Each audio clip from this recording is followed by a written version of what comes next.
all the concrete is in, all the paving is done, and all the electrical roughing is done. So now we're just waiting on the steel. Hoping to get the steel in December, maybe January, and then 4 to 6 week construction time for that. So we could have hangars that are operable maybe in end of February or March, somewhere in that time frame. With that, I am proposing that for the new hangars that we charge $350 a month, and I wanted to get some committee feedback on that. I noted the price per month of the other hangars that we have. The old hangars are $280. The 6 hangars we have on the hill are $340. So because these are new with a better foundation, I thought we'd charge at least $350, and then maybe next year come back and look at a comprehensive increase for all of them. So I just wanted to get some feedback from you guys. Okay. Is there any discussion on that? Mr. Gross asked a question. Mr. McGowan. Yes, Don. The $350 charge seems to be a common charge coming out of the airport. But really, my main question is, how much closer is the hangars compared to the other ones? Oh, I'm sorry, Brad. Can you say that one more time? I didn't get that question. How much closer are the hangars to the the main building and the parking lot, compared to the other ones up on the hill and stuff like that? Yeah, I'd say they're from the main terminal, it's about the same distance. They are more convenient to the approach end of runway 1 and to runway 30. So they're probably a little more convenient than some of the other hangars. So and the only reason I say that, I see that, I just want the other people to see that, anybody that might be listening there, and that'd be one of the factors that I would see with the price of really more of a convenience than anything. And if you put out maybe a feeler to see what people are interested in paying for that convenience, or? Well, you're asking me if I put out feelers, Brad? Yeah. Yeah, I did. I didn't want to get too specific with anybody before I talked to the committee, but everybody seems to understand that they're going to get charged more than the existing hangars, and I didn't get any pushback on that.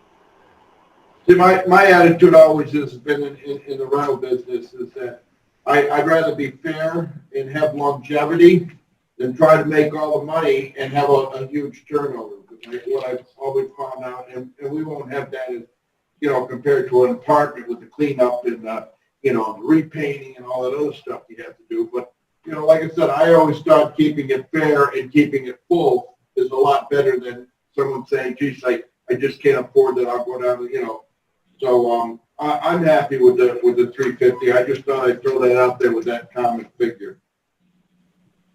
Any other comments? From the committee member, from any supervisors happen to be listening in? Okay, all right, Don. Looks like there's no pushback at all on the $350 per month. The next item is number 3, snow removal. Can you speak on that? Sure. So our new snow removal equipment building is ready to go. Of course, we're running into winter here, so the contractor doesn't want to start until spring. And we're looking at sometime in April for a construction start with a 150-day construction window. So hopefully by next Balloon Fest, we'll be in a new building early in the morning. So we're looking forward to that. The next thing is from an FAA AIP grant, we received 2 new plow trucks. They were delivered last week. Happy to say. We're currently trying to get them registered, and we should have them on the airport plowing snow with our first snowfall, which hopefully is at least a month away. So I just wanted to update you on that. And also the solar RFP is currently being out and advertised. We're getting a lot of requests for packets on that. So there's a lot of interest in that, and we have a bid opening of December 15th. Okay. All right. Comments from the committee? on those. Mr. Diamond has a question. Yes, Amanda, pardon me? Mr. Diamond would like to speak. Thank you very much. Mr. Diamond. Thank you, Mr. Chairman. Excuse me. A question for Don. On item 5, you mentioned that the RFP is currently being advertised, and there's a lot of interest out there in reviewing the RFP.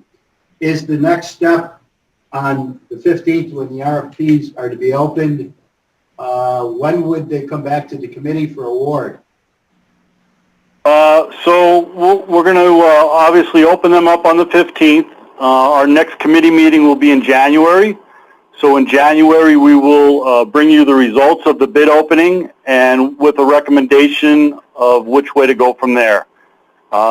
Depending on the numbers, we might have a recommendation to award, or we may have a recommendation to put another RFP out, or maybe something other. So you'll hear from us affirmatively in January.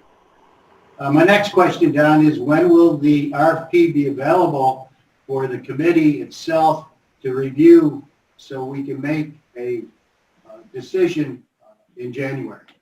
I've asked on a couple occasions about the opportunity to review the RFP, and I've yet to see it. Well, it's currently out there.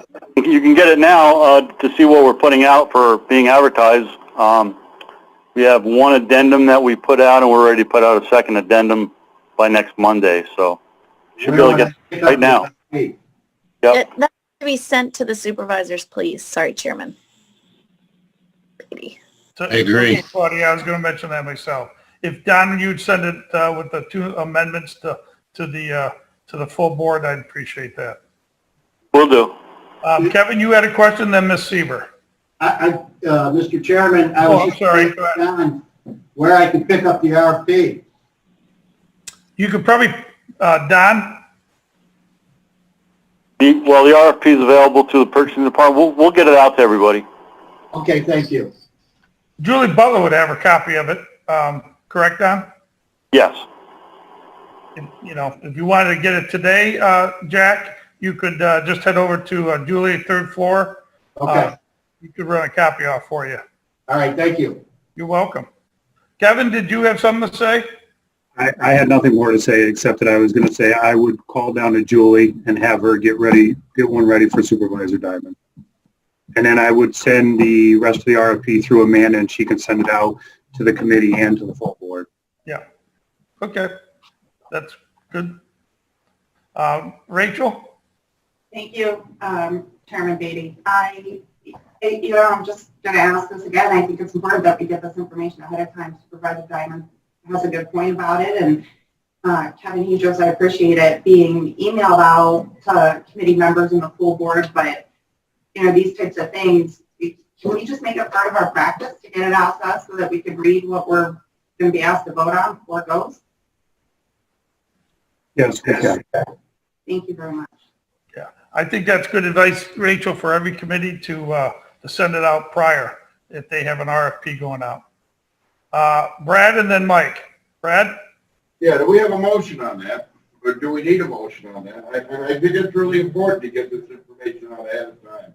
We don't need a motion on getting the information out, Brad. Okay, just wanted to make sure. Okay. Mike? Mr. Chairman, thank you. Not on the committee, but I have to apologize, but I've been distracted over the last few months. But when this first came up, I offered to help with this RFP because of my experience, my personal experience, professional experience in renewable energy business and managing contracts. I'm really disappointed. And again, part of it is my inability to engage in everything going on in the county. But I would definitely like to see this. And my question is for you and Don, who helped pull the RFP together and what were their qualifications in terms of this RFP? Well, we did it internally, and this is a land lease RFP. It's just for leasing land. It has nothing to do with the solar. It's just land lease alone, nothing more. It's a simple land lease, Mike. So we're just leasing them to it, but how do we determine the value? Isn't it based on the solar and the revenue that they get? That's that's where the bid process comes in. So obviously, the more money they make, the more money they can give us for the land lease. But that's what it keeps it simple. On our side of it, it keeps it very simple. We don't have to understand the nuances of all the solar, intricacies, which are very complicated, as you know. So this is a very simple land lease. It's a fixed rate, and we'll know what we're going to get. We're going to know what we're going to get over the next 20, 25 years. And if we don't like it, we'll just put it out to bid. And we're not putting it in a corner here. No, It's a proposal. If we don't like it, we can change it. We can not put it out again. We're totally in control here. thank you, Mr. Chairman, and Dan, thank you. I look forward to going through it. Thanks a Okay, lot. great. Thank you, Mike. Rachel? To Supervisor Lyle's point, we all bring to the table different skill sets, and it sounds like Supervisor Lyle might have a skill set here that, he's offered to utilize. And I guess to that point, we're only as good as the information that we're told. So is this something that has to open on the 15th? Is this a hard, Yep. do we have time to hit pause and give people the opportunity they're asking for? First of all, there's no timetable on when we need to approve this lease. It's going to have a public meeting first on the availability of leasing the land. We're going to have a public hearing on that first. So the time frame on this, although the bids, Don may have some bids coming in and he can present them, we are under no obligation to accept any one bid or numerous bids. So there's no time constraint on this project. This is just one step in putting out the RFP for leasing of the land. You want to add anything, Kevin? I did, and I actually just wanted to go back to something Supervisor Seaver said earlier, as well as Supervisor Diamond. I'm more than willing to share any RFPs, our bids, our proposals. I guess I want to know how far do you want us to go? I mean, I put out bids for pavement every year. Does the committee, and I'm only asking to make sure that you guys have all the information, but do you want to see bids on paving? Do you want to see bids on material? Do you want to see proposals that we do with our consultants? I guess I want some type of parameter that we're going to follow. And then I'm more than willing to share that information with everybody, but just how far do we go? That's a great question, Mr. Hajos. I don't have an answer to that. Rachel? Thanks for asking my opinion, but to your point, Mr. Hajos, I'm not an expert in anything.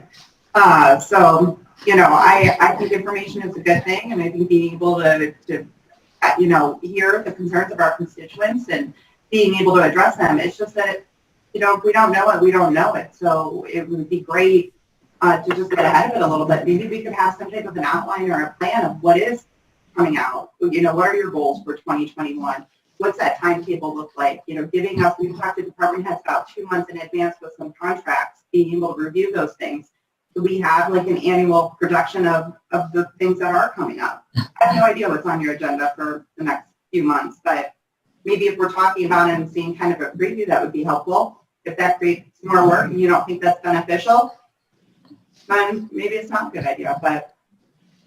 And Rachel, I'm not saying it's not a good idea. I'm just trying to get a handle because I have probably over 100 service provider agreements, which are small contracts that I do. I just don't know what the extent has to be. Yeah. That's what I'm trying to I don't think anyone's intention is to ever micromanage. Certainly that's not what's happening. There's a lot of questions because people want to know more information, and the more information we have, obviously the less questions you're going to get up with and the better product and teamwork that's in front of us.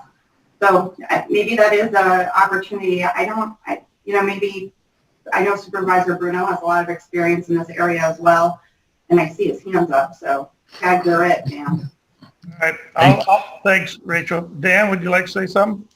Thank you, Mr. Chairman. Yeah, I think to Kevin's point, maybe, and Rachel, I think too, if we just had an idea of what the RFP is going to be, not necessarily have the RFP, but you say, okay, we're going to be going out for consultant services for a small project. Maybe we don't want to see that. We don't have to get the whole thing. But for larger project, paving, et cetera, if we knew what it was, then we could say, yeah, we would like to take a look at that RFP. Does that make any sense? Mhm. Yes, it does. Yep. And I try to bring, ahead of time that we're going to go. I mean, the RFP for the solar has been going on. We've been talking, I think, for almost a year now, Sure. and trying to put it together. But I will continually, and again, there's sometimes that I may bring a consultant proposal that we're doing for federal aid projects. I don't typically bring them through committee, Right. because we already have those consultants on board with us as Right. part of the LDSA process. But I will start letting everybody know, if it's something significant. If it's the small things for, Yeah, materials and stuff like that, I don't think that's, stuff that you guys want to see. I agree. I'm okay with that. Thank you, Mr. Chairman. Thank you, Kevin. You're welcome. Thanks, Dan. Welcome. Thanks, Kevin. Brad? Thank you, Mr. Chairman. Maybe to help Kevin out here, because, being in the trade for as long as I have, and I understand all the bidding and that. And Kevin, I think you do a phenomenal job. You really, I think you run a great department, and it's a huge department. And I wouldn't want to micromanage anything. But to get some clarifications, maybe on some of the bids we want to see, like, if it deals with a county-owned property, and something where it is involving, a revenue, where, it's going to be coming into, I think it's an important part, an RFP to see in a discussion. I know we have talked about this. I know we have moved forward, and there's been other things that have been brought up and not in great depth, and we don't see it, and then all of a sudden it happens. But, and the importance that if it's a county-owned property, where it's involving, the taxpayers, where we have to give it back to, that our constituents, as voters, would like to know, or we feel that they need to know, but that's our representation. So I don't think we need an RPF for every little thing you do, and I have full faith in what you do. And I'm sure, I know you look out for the best of of everyone in the county. So I just wanted, if we need a clarification, what we need, the solar, that was one. Any airport contracts, that's another one. Anything that's a major where, the people are going to call us up and say, hey, geez, I don't know, I like that, or, we didn't hear anything about that. But those are I think the bigger projects is where we need to stay on top of dealing some of these. So we'll know how. Thanks, Brad. Mike, and then Dan. Mike? Mr. Chairman, thanks. Just to address Kevin's question, my sense is, specifically with the land lease at the airport, that's a long-term commitment. It's 25 years. That's something I think we need more scrutiny on. Anything that's a typical bid, I don't think, myself personally, I don't care about. I trust Kevin and his team. But something that's, a longer-term commitment, be it 5, 10, 20, I think we should be more open about the whole process with that. Thank you. Dan? Thanks, Mike. I would just reiterate, I have full faith in Kevin. As Mr. McGowan said, they do a great job. I'm not, not casting aspersions on that, but I think if you just had a listing of what the RFPs are, the committee or members of the committee could make a decision. Hey, that's one I want to see. That isn't. And I agree. The small ones, we would just there would be no request for those. I'm thinking. But anyway, that's my opinion. Thank you, Mr. Chairman. That's a very good suggestion. Kevin? What I'll try to do then from here on out is on a monthly basis, I will try to put out what we expect is coming up within the next couple months. And then everybody can kind of, either email me directly and say, hey, I'd like to see this, or if you feel it needs to go to the whole committee or the whole board, then I'm more than willing to send it out. Thank you, Kevin. Great, very good. Any other comments? Ron? Yeah, I made this comment before, Don, that my thinking is that at the end of the term, that the assets are ours, or they're to be removed by the developer at our election. What I don't want to do is I don't want to be put in a position where they have some kind of position or encumbrance on our property at the end of the term, other than at our own election. And I think that's important to put in the specifications on the front end and not be something that we're having to negotiate on after bids are submitted. I just was wondering how you worded that in the, or plan to word it in the RFP.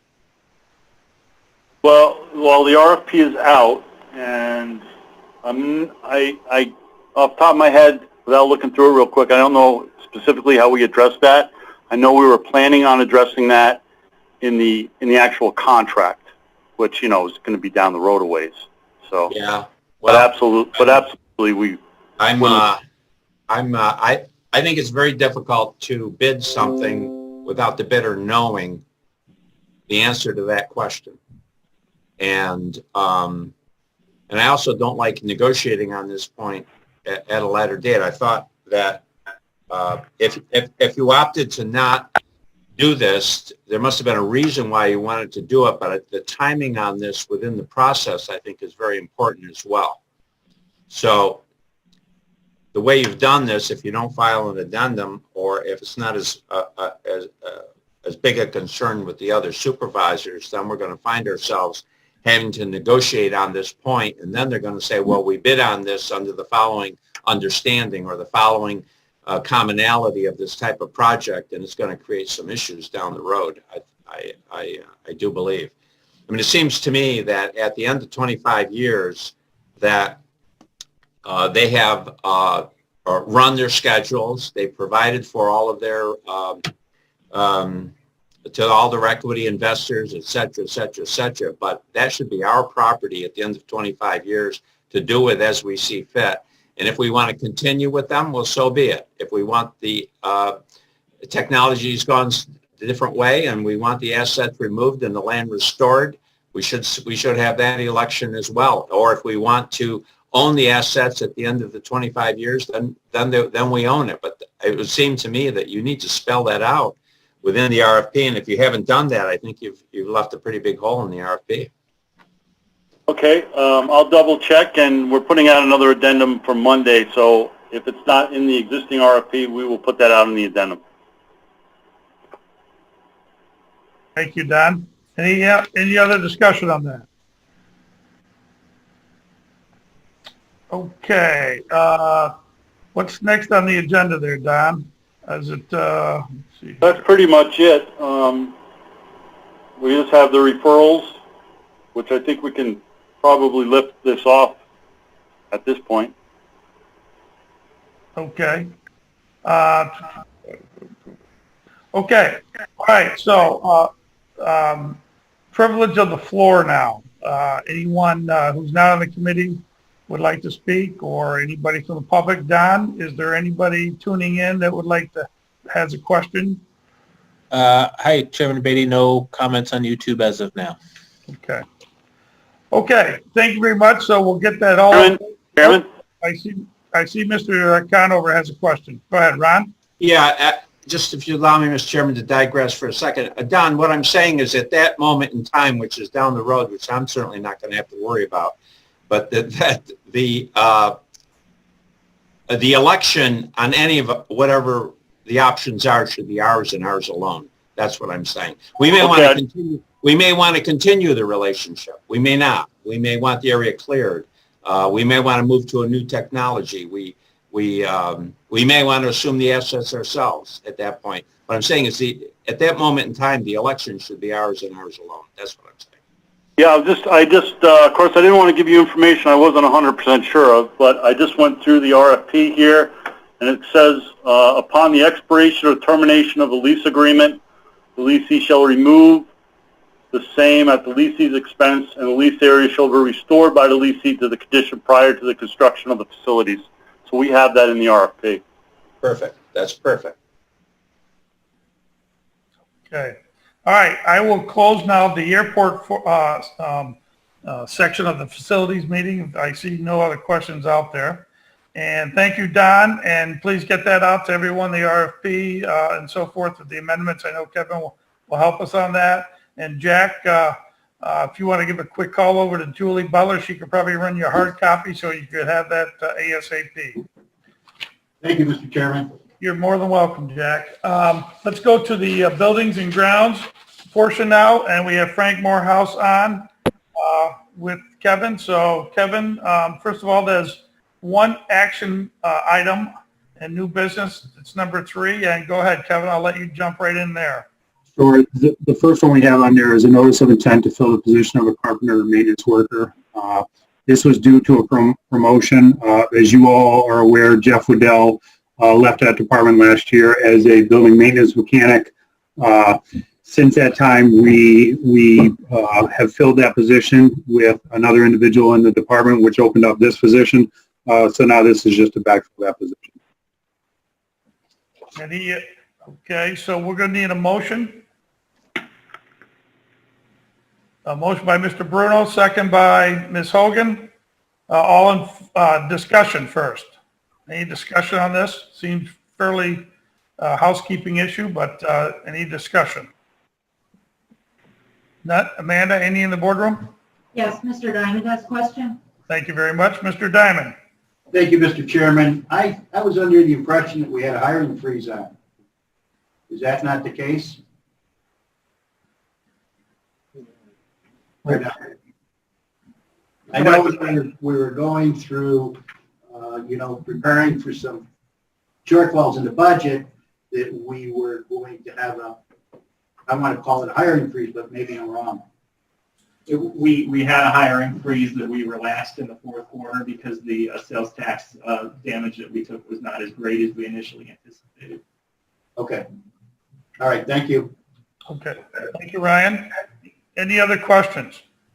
Any discussion? Okay. Seeing none, I'll call the question. All in favor? Aye. Opposed? Carried.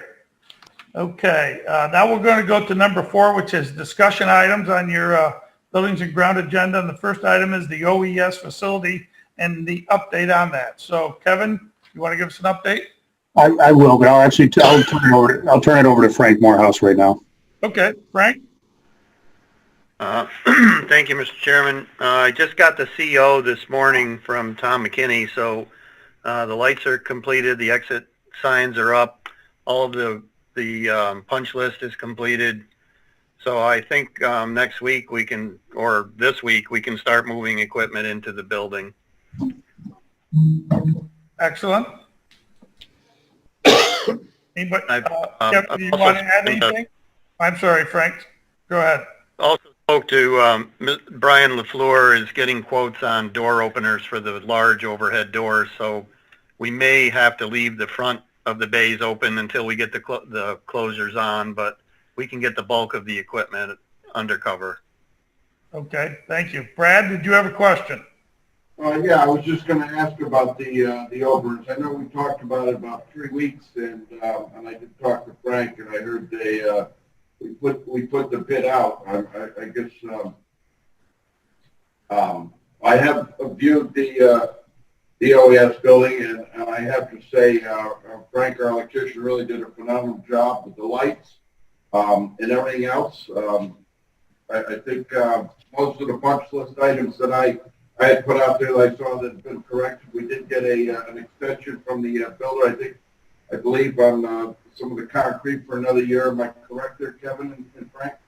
We are. We had a 1-year warranty on the concrete. We had a couple of minor cracking here, which they came back and filled, but we asked them to provide us another year on top of that warranty. So now we have a 2-year warranty on the concrete. That's awesome. So yeah, I just really would like to see a push on this, on the openers to at least on the big doors. The other ones, I believe we were going to go with a chain lift, but I'd be happy to see, now that we got our CO, I'm pleased that we can start moving that equipment in there and start gaining back some of our parking lot, so it doesn't look like a used OES junkyard there. But I shouldn't say junkyard because it is all nice looking stuff. But I will also want to make sure that we have a little bit of room, and Frank did mention that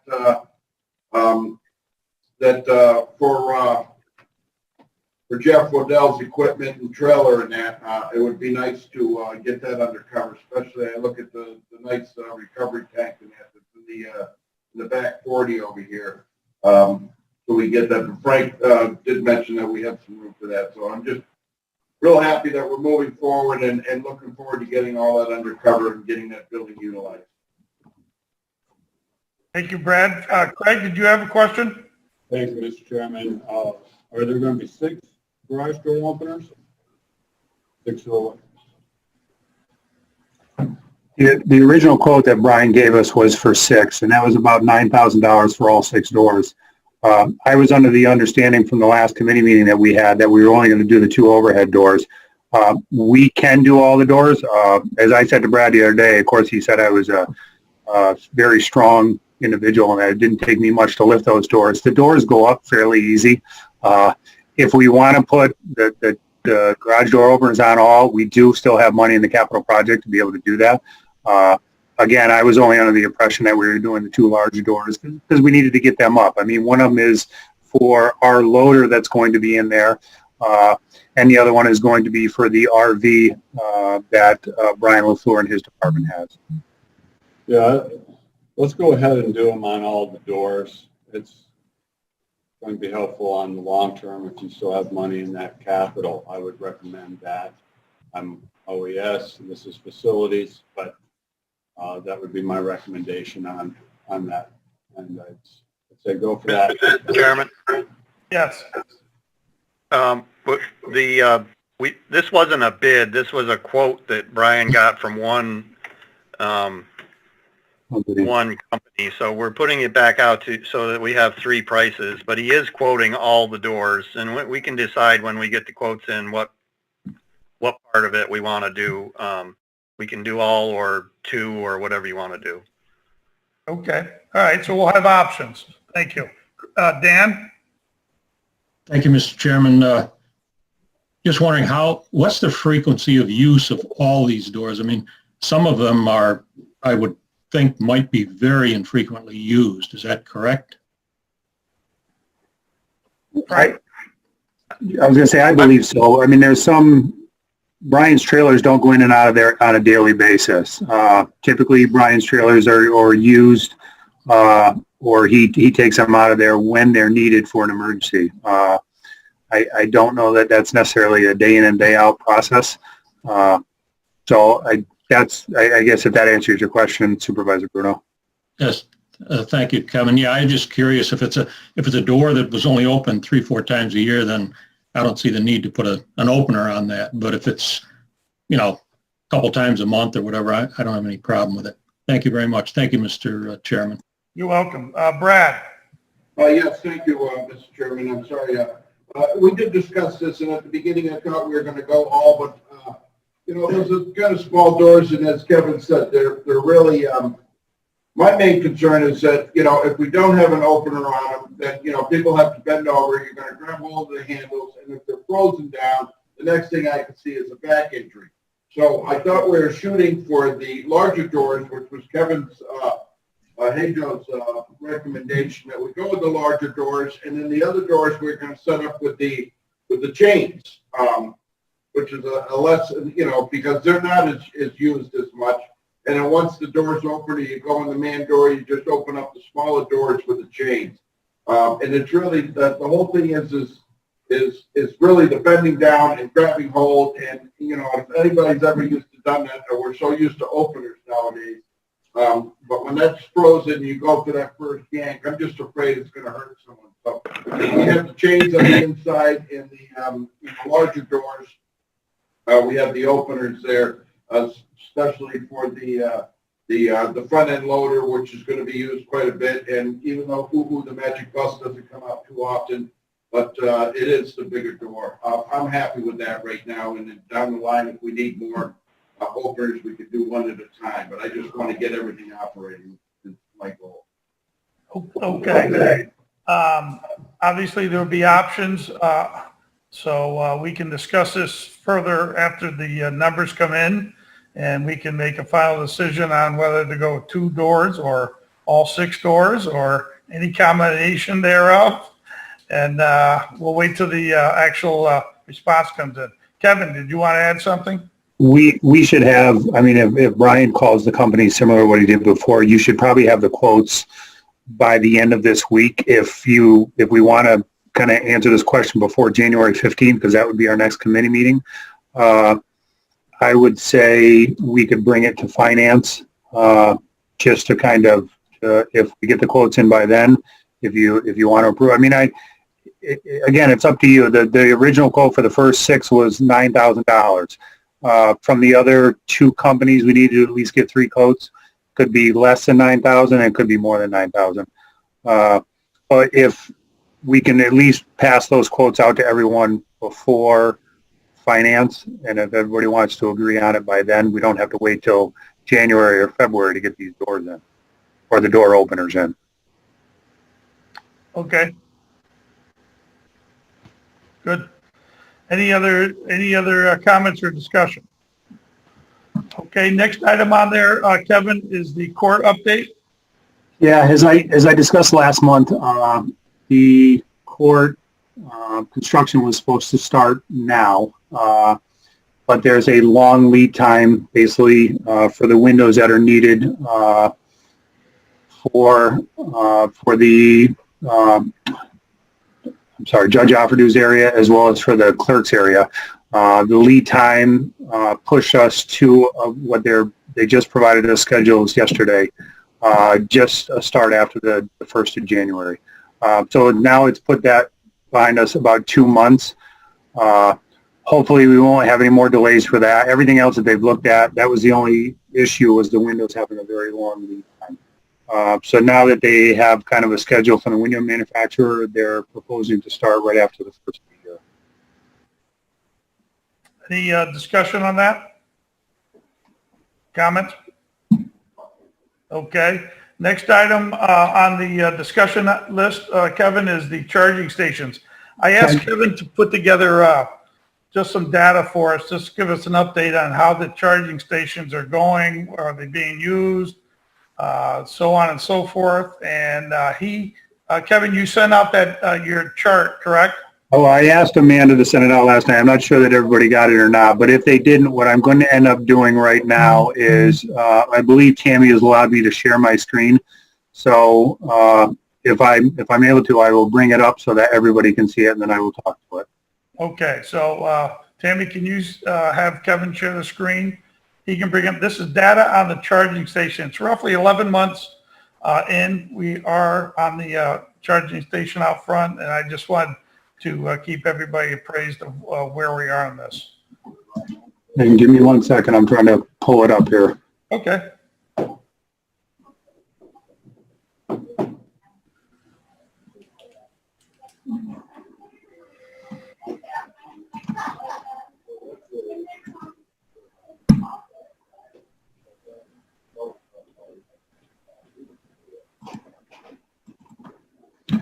Can you see it now or no? Yes, I can. Can everyone else see it, I assume? Okay. Yeah. All right, go ahead, Kevin. So we have our charging system through ChargePoint.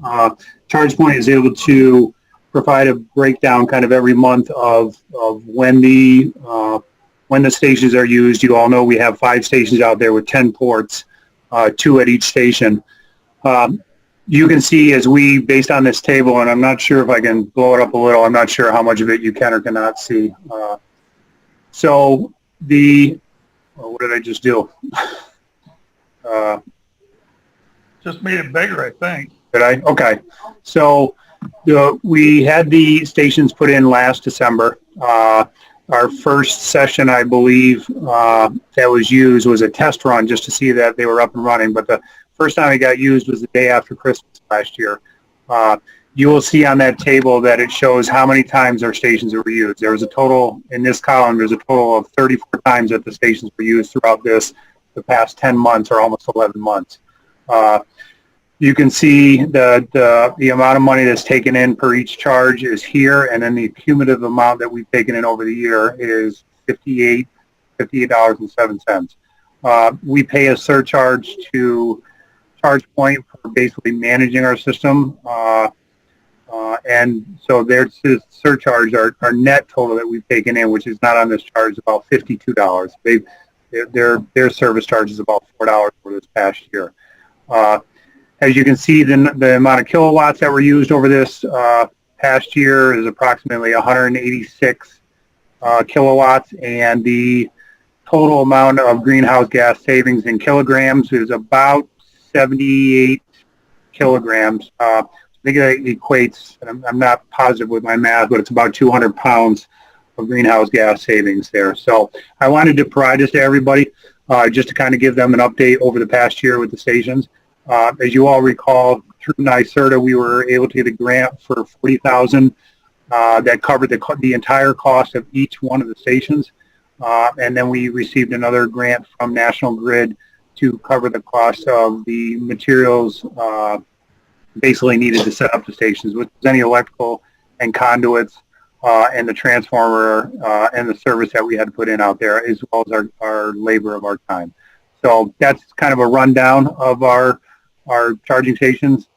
If anybody has any questions, I'll try to answer them. But again, I wanted to kind of give an update of where we're at over the past year. Okay, I will, you keep that up if you want. Anyone has any questions? Amanda, you'll have to help me on this because we still have this on the big screen. Is there anyone who has any questions from the boardroom? Yes, Mr. McGowan. Okay, Mr. McGowan. Yeah, I thank you, Mr. Chairman. Kevin, I can't move up and down. It's kind of a fixed screen, but, you know, I see a lot of numbers. I don't see anything. I don't know what the calendars I'm looking at, you know, what the charts are up on the top. I just see the dates and, oh, there they are, accumulated revenue. So, so we up or down? Is this costing us money, or is this, are we making money? Or at least we're cutting even? We're not making money. We're not losing money either. They're paying for the cost of the power that's being used at the stations. So we're breaking even. Correct. All right, that's all. I'm happy because, you know, like I said, it's kind of small to see. I'd have to blow it up here, but I appreciate that. And if you could, you know, throw this in every now and then. I just want to make sure that we're, you know, at least covering the costs of this. I know it was all done with the grant, and I'm happy to see that the car's using. Every now and then I see that other people park there during their day, but they do look like gas vehicles that are parking there for the day. And I notice sometimes they park a little close to the charging stations, and maybe we just need to remind, put little notes on those cars that we do have other areas of parking. Especially, I see a truck that usually parks down by the tree because of the shade, you know. So, but they do crowd that first electrical charging station. I'll be more than happy to leave the note if you guys will give me the motion. Okay, thanks, Fred. Kevin, and then Craig Leggett has a question. Sure. Just to touch on that real quick. So we are breaking even, but one of the things that I'm going to point out is for this first year, we basically had I guess I want to say a free contract with ChargePoint. Moving into next year, there's a contract that we would initiate with them to maintain those charging stations. I'll give you an example. As one of the charging stations went down this past year, maybe in August, September, I got a call from ChargePoint saying, hey, I actually got an email. One of your charging stations is down. Try to reset the charging station to see if it'll come back up. We went out and tried to reset it. The charging station did not come back up. They had to send a tech out to repair it. Again, under the first year, that was for free. From here on out, and I don't know what the cost is yet. I will most likely bring that in January. There could be a cost associated with it from here on out, where if we're breaking even now, then that would probably put us in the red. Brad, to go to your question as far as the parking out there, yeah, because we consider that not just the charging station lot, but it's kind of a commuter lot that we had originally had built out there for that purpose, basically for commuters if someone wanted to come in there and park. the fact of the matter is there are signs up in front of every single one of those meters to say, please do not park, or no parking, in front of the meter. So there are signs there. We could leave notes, and we have on a couple cars that have stayed there for a period of time. But again, there are signs up there that say not to park in front of the charging stations. Thank you, Kevin. Thank you, Kevin. Craig, did you have a question? Thank you, Chairman. Do people that own electric cars, are they aware of these charging stations? Is there an app for that?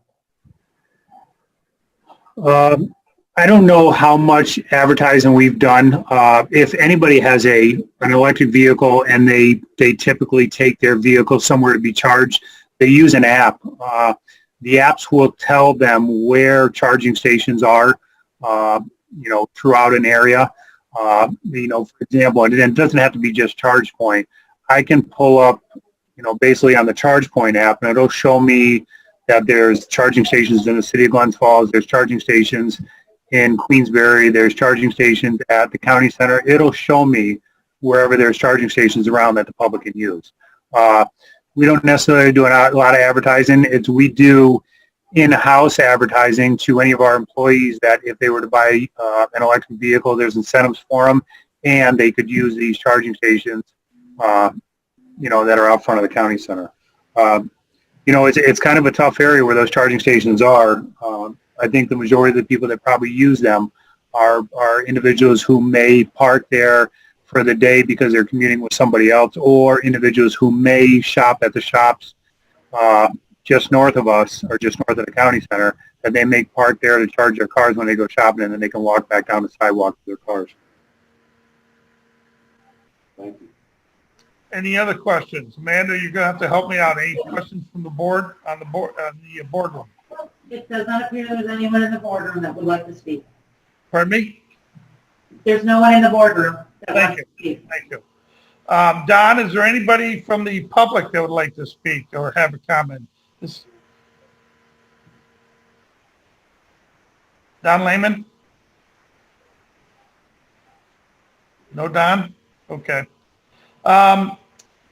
Obviously, it's in its first year. It's new, 34 accumulated usage, $58.07 in revenue. Obviously, it's not earth-shattering, but it is new. People are getting used to the location. I did have a friend of mine who has an electric car say he went to the county, Kevin, but he said, you guys are charging. He said, I can go down to Glens Falls and I'm not charged anything. So I said, yeah, we got to charge by law. We can't not charge. But I found that a little interesting. So, anyway, any other comments? You can take that off the screen now, Kevin, if you want. Thank you. Any other comments? Okay, we're going to go now to the referral and pending items. Amanda, what time are we scheduled to conclude this meeting? Public Works was scheduled to begin at 11:15.